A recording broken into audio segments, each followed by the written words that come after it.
Bom, doutor, falando um pouco sobre a polêmica da legalização das drogas, eu sei, assim, a maioria, eu creio que aqui a produção, todo mundo, a gente é contra isso.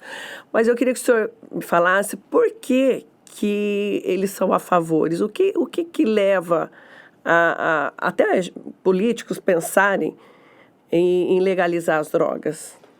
Olha, os Estados Unidos, ele promoveu já nos anos 70, 80, uma grande guerra contra as drogas, né? E aí, em determinado momento, né, da história americana, um presidente disse, olha, a gente perdeu as guerras contra as drogas. Então o caminho não é esse, né, de combater o tráfico, o caminho talvez seja liberar as drogas e etc. E isso acabou sendo copiado por muita gente, né? Eu acho que muita gente hoje tem esse discurso. Olha, se a gente não pode combater o inimigo, então vamos nos aliar a ele, né? Seria a mesma coisa de você falar, não podemos combater o PCC de frente, então vamos deixar o PCC fazer o que quiser. Eu realmente tenho uma posição que eu acho o seguinte, Rose, para você poder falar, olha, eu sou a favor ou contra a liberação de drogas, a pessoa precisa entender primeiro o que isso representa. Certo. Né? Então, não, mas eu sou a favor da maconha, da cocaína não. Pois bem, a maconha ela é a porta de entrada de todas as outras drogas. Né? Há estudos e mais estudos a respeito disso, de que o sujeito começa com a maconha, que de fato é uma droga recreativa, mas ela produz dependência psíquica. Né? Por isso que a gente fala, às vezes, o maconheiro ele é sem vergonha, né? Vagabundo. Ele tem uma dependência psíquica, mas não tem uma dependência física. Outras drogas mais fortes, porque a maconha é sempre a porta de entrada, produzem já uma dependência, na maioria dos casos, física. Os países que liberaram a maconha, inclusive os Estados Unidos, né, eles estão tendo problemas com o aumento. Primeiro, não houve diminuição no tráfico de entorpecentes, por quê? Porque essas facções, organizações criminosas, elas vão sair do ramo. Né? Ninguém vai comprar, porque a maconha nos estados, nos países em que ela é autorizada, ela vende, por exemplo, na farmácia, você tem que preencher um cadastro, você tem uma quantidade certa que você vai comprar, o preço é maior. Né? Então, na verdade, todo mundo vai, a grande maioria vai no mercado negro. Entendi. Então, se você pegar na Holanda, que foi um dos primeiros países que liberou, nós temos lá uma praça dos horrores, né, em que jovens estão lá, às vezes feitos zumbis, né, com drogas super potentes, mas começou com a maconha. A maconha é vendida livremente nas farmácias, né, em vários estabelecimentos lá. Mas isso não diminuiu o poder do tráfico, não diminuiu a violência, é a porta de entrada, e eu vou te dar um exemplo aqui na América do Sul, que é o Uruguai. O Uruguai liberou a maconha e aumentou em muito os índices de violência no Uruguai e mais, problemas com saúde pública, justamente por internação de viciados. Por quê?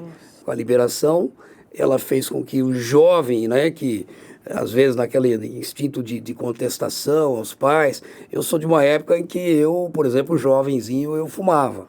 Né? Depois já parei de fumar quando meus filhos eram pequenos, e por uma questão de saúde, mas porque a lei aqui pegou. Né? E hoje a gente vê jovens, até adolescentes, todos eles, muitos fumando. Entendi. Então, se a gente permitir a maconha, vai acontecer como aconteceu em outros países, e sobretudo no Uruguai. Eles não vão ficar só na maconha, eles vão para drogas mais fortes, isso vai impactar o sistema de saúde, vai acabar com uma geração de jovens, né? Então, eu por esses motivos, eu sou contra, né? Eu não tenho como dizer que seja favorável uma situação dessa. Doutor, na sua opinião, há uma infiltração do PCC nos três poderes? Ela ainda é tímida em alguns poderes, mas há. Quando eu vou dar alguma aula, ou eu vou fazer uma palestra ou algo parecido, né, para profissionais de segurança pública, e que hoje eu considero o PCC como uma organização mafiosa, como as máfias da Itália, por exemplo, eu digo isso porque para que a gente tenha essa classificação, a gente tem que ter alguns requisitos. Né? E um dos requisitos, o primeiro deles, eu já até mencionei aqui por cima, que é a ausência do Estado, em qualquer situação. nas ruas, nos interior dos presídios, né? Certo. E o outro seria também, além de ter uma estrutura empresarial, de ter uma atuação transnacional, ela precisa ter corrupção, ela precisa ter infiltração nos poderes.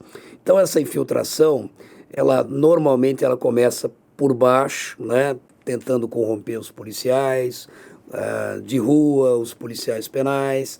Isso vai até depois um andar de cima, Ministério Público, Poder Judiciário, e o Legislativo e o Executivo também não estão livres disso, né? A gente ainda tem, como eu disse, uma participação tímida nesses poderes Legislativo e Executivo, mas a gente já tem notícia de prefeitos que ou são do PCC ou foram eleitos graças ao apoio do PCC. Vereadores, né? Por quê? Porque os integrantes, os criminosos, eles vivem, né, a sua família, às vezes eles estão presos, mas eles vivem em municípios. Ninguém vive no governo federal, né? E eles querem, às vezes, fazer um empreendimento naquele município, lavando o dinheiro que eles obtêm com crime, e para isso eles precisam corromper a estrutura do Estado. Pra você ter uma ideia, hoje, num nível maior, a gente investiga a participação do PCC no transporte público metropolitano de São Paulo. Eu, inclusive, estou à frente de várias investigações lá em que o PCC está infiltrado, né, através de laranjas, participando de empresas que disputam licitação para o transporte público metropolitano. Veja, eles transportam quase 1 milhão de passageiros por dia. A Prefeitura de São Paulo, por exemplo, ela paga uma subvenção na ordem de 5 bilhões de reais para essas empresas. Cada empresa recebe 50 mil reais por ônibus andando da Prefeitura. Então, assim, é muito grave, né, isso. A gente precisa cuidar, né? Mas tem sim essa infiltração.